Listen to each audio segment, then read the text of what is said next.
নওগাঁর পাতিশর কাচারি বাড়ি বিশ্বকবির স্মৃতি বিজড়িত কাচারি বাড়িতে বছরব্যাপী দর্শনার্থীদের আনাগোনা থাকলেও 25শে বৈশাখ জন্মজয়ন্তীতে মুখর হয়ে ওঠে কাচারি বাড়ির আঙ্গিনা। এরই মধ্যে নতুন রং তুলির আঁচড়ে সাজানো হয়েছে কাচারি বাড়ি, প্রস্তুত করা হচ্ছে দেবেন্দ্র মঞ্চ। দেশের বিভিন্ন প্রান্ত থেকে ছুটে আসছেন রবীন্দ্র ভক্ত ও দর্শনার্থীরা।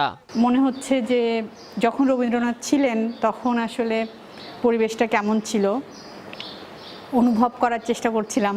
এখানে রবীন্দ্রনাথ ঠাকুর যে কবিতাগুলো লিখেছেন, যে গানগুলো লিখেছেন, সেগুলো অনেক ভালো হয়েছে এবং এখানে রবীন্দ্রনাথ ঠাকুরের যে ব্যবহারের জিনিসগুলো আছে সেগুলো আমার অনেক ভালো লেগেছে। জন্মজয়ন্তীতে রবীন্দ্র গবেষক ভক্তদের মিলন মেলায় পরিণত ও রবীন্দ্র দর্শনের বিকাশ সহ তার শান্তির বার্তা হৃদয়ে হৃদয়ে ছড়িয়ে দিতে 3 দিন ব্যাপী এই আয়োজন বলছেন রবীন্দ্রপ্রেমী ও স্থানীয়রা। ইতিমধ্যে রংকরণ প্রায় শেষের দিকে এবং আগত দর্শনার্থীদের সুবিধার জন্য আমরা পুরা জাদুঘরটি আমরা পরিষ্কার পরিচ্ছন্ন করছি এবং ব্যবহৃত জিনিসগুলো রক্ষণাবেক্ষণ হচ্ছে এবং পরিষ্কার পরিচ্ছন্নতা করা। আশা করছি যে প্রতিসরে দেশ এবং দেশের বাইরের রবীন্দ্র গবেষক আলোচক সুধী প্রতিসরে উপস্থিত হবেন রবীন্দ্রনাথের এই জন্মবার্ষিকীতে।